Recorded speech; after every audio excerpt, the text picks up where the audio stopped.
लो पढ़ाकूओं, क्या हाल चाल। आज हम एनसीईआरटी के पहले चैप्टर के पहले एक्सरसाइज के कुछ प्रूफ्स के क्वेश्चन लेकर के आए हैं। उसको सॉल्व करते हैं, किस तरह से इसको सॉल्व आप कर सकते हो वो देखते हैं। बेसिकली उसके सेकंड क्वेश्चन जो है उसका वो है प्रूफ का। Show that any positive odd integer is of the form 6q+1 और 6q+3 और 6q+5 where q some integer. यही हमको दिखाना है कि कोई भी पॉजिटिव जो ऑड इंटीजर होगा वो 6q+1, 6q+3 या 6q+5 के फॉर्म में ही आएगा। देखिए कैसे इसको करना है। हम मान लेंगे कि कोई ए जो है, let a be any positive integer. A कोई पॉजिटिव इंटीजर है, positive integer, and b is equal to 6। b is equal to 6 मान लेते हैं क्योंकि हमें यहाँ पे 6 लेना है, इसलिए यहाँ पे b इज इक्वल टू 6 मानते हैं। तो हमारे पास क्या आएगा, Euclid's, then by Euclid's algorithm, Euclid's algorithm. ये यूक्लिड्स एल्गोरिदम का रिमार्क कह सकते हो कि ये कहता है कि जो रिमाइंडर बचेगा ना आपका, वो b से छोटा ही होगा, 0 से बड़ा और b से छोटा होगा। जो r होगा आपका वो इक्वल टू और greater than 0 and less then, but less than, equal भी नहीं होगा, लेस देन b। और b इज इक्वल टू हमने यहाँ पे 6 लिया है।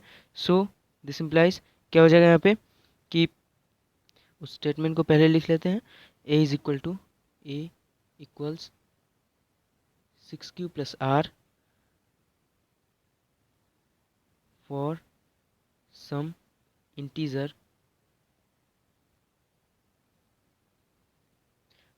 और ये इंटीजर क्या होना चाहिए, ये हमारा q से जो है वो बड़ा, 0 से बड़ा होना चाहिए।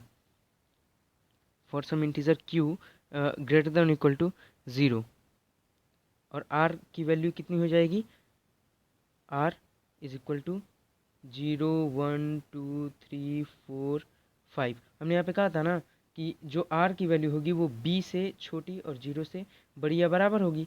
तो r की वैल्यू, b यहाँ पे क्या है, 6 है, तो r की वैल्यू 6 से छोटी है, देखिए, और 0 से 0 के बराबर या 0 से बड़ी है, यानी कि 0, 1, 2, 3, 0 से शुरू करके और 6 नहीं 5 पे ला करके रोक देना है। ठीक है, आर की वैल्यू इतनी हो जाएगी। तो आर की वैल्यू इस इक्वेशन पे रखेंगे, क्या होगा कि 6q, अच्छा, आर की वैल्यू 0 है तो 6q+0 equals 0, 6q+1, 6q+2, 6q+3, 6q+4, 6q+5। अब इसके बाद सिंपली हमको क्या करना है कि ये देख लेना है कि हमसे पूछा किस किस चीज़ का है। हमसे पूछा 6q+1 का, 6q+3 का एंड 6q+5 का। इसको सिंप्लीफाई कर लेते हैं, क्या करेंगे, 6q+1 ये इक्वल्स क्या हो जाएगा, 2 × 3q+1। ठीक है, अब 3q को यहाँ पे अगर आप अलग कर लो तो क्या होगा, ये एज इन अलग नहीं, बट इसको कुछ मान लो, कोई कांस्टेंट मान लो कि ये कोई कांस्टेंट इंटीजर है, तो क्या होगा, इसको क्या लिख सकते हो, 2k1। k1 हम यहाँ पे कांस्टेंट के लिए लिख रहे हैं, मान लो कि k1 कोई कांस्टेंट इंटीजर है 3q। ठीक है, तो k1 is equal to 3q के लिए हमने यहाँ पे लिख दिया 2k1+1। ओके, अगला है हमारा 6q+3। इसके लिए क्या करेंगे, 2 × 3q+2+1। हम अपने कन्वीनियंस के हिसाब से इसको क्या करेंगे कि अलग अलग कर लेंगे, हमको +1 निकालना ही है। देखिए क्वेश्चन में हमसे पूछा है कि 6q+1, 6q+3 ऐसे करके, तो हमें यही यहाँ पे प्रूफ करना है कि हो सकता है या नहीं। एक्चुअली हमको ये दिखाना है कि ये जो नंबर्स हैं 6q+1, 6q+3, ये ऑड नंबर्स आते हैं या नहीं। तो हमको यहीं पे, इसीलिए इसको हम क्या कर रहे हैं कि 2k+1 के फॉर्म में ला रहे हैं, ताकि क्या हो कि हमें पता चले कि ये ऑड नंबर है। ऑड नंबर किस फॉर्म में होता है? 2k+1 के फॉर्म में होता है। जैसे कोई भी ऑड नंबर ले लो, 3 है। 3 क्या है? 2k+1 के फॉर्म में है। 2 × 1 + 1 = 3। ठीक है, तो इसीलिए हम इसको क्या कर रहे हैं कि 2k+1 के फॉर्म में ला रहे हैं। 2k+1 का मतलब ही होता है कि ये जो नंबर है वो ऑड है। ठीक है, 6q+3 को हमसे पूछा गया क्वेश्चन में। 6q+3 को क्या करेंगे? 2 × 3q+2 +1। तो 3q+2 को यहाँ पे अब दूसरा कोई कॉमन कांस्टेंट ले लेंगे। क्या हो जाएगा यहाँ पे? k2 + 1। 3q+2 को हमने ले लिया k2, तो ये यहाँ पे k2 लिखा गया और यहाँ पे +1 का +1 हो गया, तो 2k2 + 1। ये भी तो एक ऑड है। अगला नंबर क्या है? 6q+5। इसको इसी तरह से अटैम्प्ट किया जाता है। 2 इंटू इसको क्या कर लेंगे? 2 × 3q।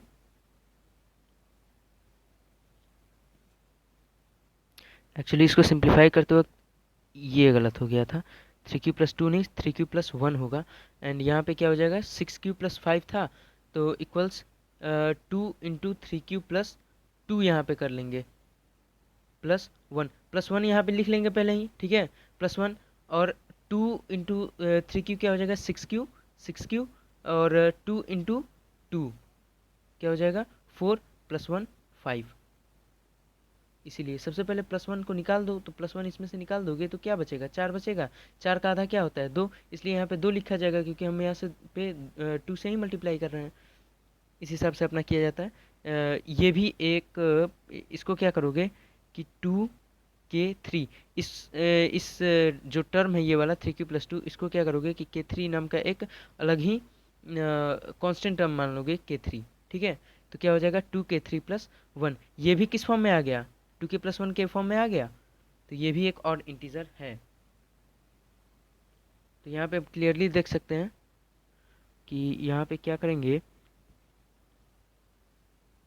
6q+1,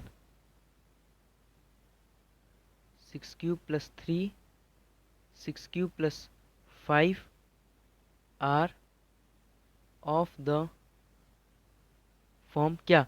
2k+1 के फॉर्म में है कि नहीं है? ये भी 2k+1 के फॉर्म में है। 6q+1, 6q+3 भी 2k+1 के फॉर्म में है। 6q+5 भी 2k+1 के फॉर्म में है। ये हमने दिखा दिया यहाँ पे। तो ये भी क्या हो जाएगा? इस 2k+1 के फॉर्म में है। सो दे आर क्या? Odd integers. Odd integers,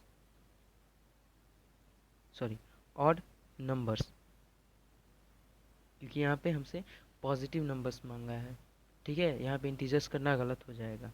okay, तो ये जो एक्सप्रेशंस हैं, सो दीज एक्सप्रेशंस यहाँ पे कर सकते हो, देखिए जगह पे ये भी सही है। तो ऑड नंबर्स हो जाएंगे। ठीक है, and therefore we can say any odd integer, any odd integer can be expressed in the form, expressed in the form किस फॉर्म में? 6q+1, 6q+3, 6q+5। ठीक है, ऐसे इस क्वेश्चन को आप अटेम्प्ट कर सकते हो। अगला जो यहाँ पे क्वेश्चन है वो है use Euclid's division lemma to show that the square of any positive integer is either of form 3m और 3m+1। कह रहा है कि कोई भी जो पॉजिटिव इंटीजर है उसका, किसी भी इंटीजर का स्क्वायर जो है वो क्या होता है? किसी भी पॉजिटिव इंटीजर का स्क्वायर 3m या 3m+1 के फॉर्म में होता है। ये हमें प्रूव करना है। तो करना कुछ नहीं है, जैसे आपने पिछले क्वेश्चन में ये सब किया था, जस्ट उसी का यूज़ करेंगे। क्या लिया था शुरुआत में? Let a be any positive integer, यहाँ पे किया था ना, यहाँ पे भी वही करेंगे। Let a be any positive integer, ठीक है, a be any positive integer, ठीक है, एंड देन क्या हो जाएगा? And b = 3। क्योंकि अब की बार हमें 3m लेना है, ठीक है, इसलिए b हमने ले लिया क्या 3, तो a इज इक्वल टू क्या हो जाएगा 3q प्लस r के फॉर्म में हो जाएगा ना। ये जो पॉजिटिव इंटीजर है वो क्या हो जाएगा बी क्यू प्लस आर के फॉर्म में, इसको अगर लिखेंगे तो b इज इक्वल टू 3 है, तो 3q प्लस आर हो जाएगा। नेक्स्ट करते हैं, यहाँ पे यूक्लिड्स डिवीजन लेमा से हमें क्या मिलेगा कि r इज इक्वल टू 0 1 2 था ना, क्या कि r is always greater than or equal to 0 and less than b। b यहाँ पे क्या है 3 है, तो b की जगह पे हमने लिख दिया 3, तो 3 से छोटा होना चाहिए, 0 से बड़ा होना चाहिए, 0 1 2 यहाँ पे हो जाएगा। और इसके जगह पे हम क्या करेंगे कि लिख लेंगे आर की जगह पे आर की वैल्यू इस एक्सप्रेशन में पुट कर दो। ए इज इक्वल टू पहले में क्या हो सकता है 3q, पहला तो ये बनेगा, दूसरा क्या बनेगा a is equal to 3q plus 1, दूसरा ये बनेगा a is equal to 3q plus 2, तीसरा ये बनेगा। हम क्या करते हैं तीनों का स्क्वायर कर लेते हैं, अलग अलग करके एक ही में कर देते हैं और करके, ठीक है। तो दिस इम्प्लाइज क्या हो जाएगा कि a square is equal to 3q square. अच्छा स्क्वायर क्यों किया गया है यहाँ पे, स्क्वायर इसलिए किया गया है क्योंकि हमें पॉजिटिव इंटीजर का स्क्वायर मांग रहा है। स्क्वायर जो होना चाहिए वो 3m या 3m प्लस 1 के बराबर होना चाहिए, यहाँ पे स्क्वायर है, ठीक है, तो हमें स्क्वायर ही यहाँ पे करना होगा। पॉजिटिव इंटीजर का हम स्क्वायर कर देंगे, अगर पॉजिटिव इंटीजर का स्क्वायर करेंगे तो इसका भी तो स्क्वायर होगा ना, तो या तो ये होगा, इसको हम लिख लेते हैं इसी में और करके, और इसका 3q प्लस 1 का होल स्क्वायर। और यहाँ पे और करके लिखने से फ़ायदा ये होता है कि आपका समय भी बचता है, प्लस ज़्यादा अलग अलग करके करने में जो मगजमारी होती है वो भी नहीं होती। आगे देखते हैं, ए स्क्वायर इक्वल्स 3, ये चीज़ देखते रहना कि हमें किस फॉर्म में लाना है, हमें लाना है 3m या 3m प्लस 1 के फॉर्म में, ठीक है, तो 3m या 3m प्लस 1 के फॉर्म में लाना है। तो इसके लिए क्या करेंगे, इस यहाँ से 3 को निकाल देंगे, इस एक्सप्रेशन से क्या करेंगे 3 को निकाल देंगे, तो क्या हो जाएगा यहाँ पे क्या बचेगा 3q स्क्वायर केवल बचेगा, ये 3 3 9q स्क्वायर था ओवरऑल, ठीक है। 3 को बाहर निकाल दिया हमने, बात तो वही हुआ, ठीक है, 3 को हमने यहाँ पे बाहर निकाल दिया, बचा क्या 3q स्क्वायर, और इसको पूरा ओवरऑल कर देते हैं 9q square plus 6q plus 1, इसका a प्लस बी का होल स्क्वायर का रूल लगा है, और इसको पूरा ओवरऑल कॉस्ट में ले लो, अच्छा लगेगा। एंड यहाँ पे क्या हो जाएगा 9q square plus 12q plus 4, clear है, ये हो जाएगा। इसके बाद अगले में क्या करेंगे कि हम 3m या 3m प्लस 1 के फॉर्म में इसको लिखने की कोशिश करेंगे। अपना इसमें दिमाग लगा के करना है, 3 इंटू 3q स्क्वायर ये लिख सकते हो, और 3 इंटू इसमें से 3 को हटाओगे तो क्या होगा 3q स्क्वायर प्लस 2q इसका, और प्लस 1 को हम बाहर कर देते हैं, दिक्कत क्या है, प्लस 1 को हमने बाहर कर दिया, इसमें से 3 को निकाल लिया, एक्सट्रैक्ट कर लिया, तो क्या होगा इसमें से 3 निकालोगे बचेगा यहाँ पे 3, इसमें से 3 निकालोगे इंटू में बचेगा यहाँ पे 2, ठीक है, 3 3 जा 9q स्क्वायर, 3 2 जा 6q, क्लियर है ना। 3 को बाहर निकाल दिया और प्लस 1 को और भी कोष्ट से बाहर निकाल दिया, इसको ओवरऑल लिखोगे तो यही चीज़ आएगा। और इन द सेम मैनर इसको भी कर लेते हैं, इसमें से भी 3 ही निकालेंगे हम, इसमें से कर देते हैं 3q square plus 4q plus, हमको ओवरऑल लेना है 3m प्लस 1, ठीक है, तो कोष्ट के बाहर हम प्लस 1 ही लिखेंगे, ठीक है, तो प्लस 1 अगर हम कोष्ट के बाहर लिख दिए, एक बार मान लीजिए यहीं पे हमारा कोष्ट खत्म होता है, ठीक है, तो प्लस 1 अगर लिख दिए तो यहाँ पे क्या बचेगा 3 बचेगा, 3 के लिए क्या करोगे यहाँ पे 1 कर दोगे अगर, तो क्या होगा 3 3 जा 9q स्क्वायर, 9q स्क्वायर, 3 4 जा 12q, 12q, एंड 3 1 जा 3 प्लस 1, 3 प्लस 1 4, 4, ओवरऑल ले दे के ये वाला एक्सप्रेशन भी यहीं आया। तो अगर हम मान लें कि यहाँ पे 3q² को कोई इंटीजर मान लें m, तो क्या होगा यहाँ पे 3m हो जाएगा। 3q² को हमने मान लिया m, तो क्या होगा, इसको 3m बोल सकते हो। या अगर हम m इज इक्वल टू मान लें कोई भी इंटीजर इक्वल्स मान लें 3q² प्लस 2q, तो क्या होगा यहाँ पे 3m प्लस 1। या अगर हम 3q² प्लस 4q प्लस 1 को क्या मान लें, m मान लें, तो क्या हो जाएगा यहाँ पे भी 3m प्लस 1। इसलिए हमें बोला जाता है कि ये जो है वो हमें बोला जाता है कि square of any positive integer is what of the form 3m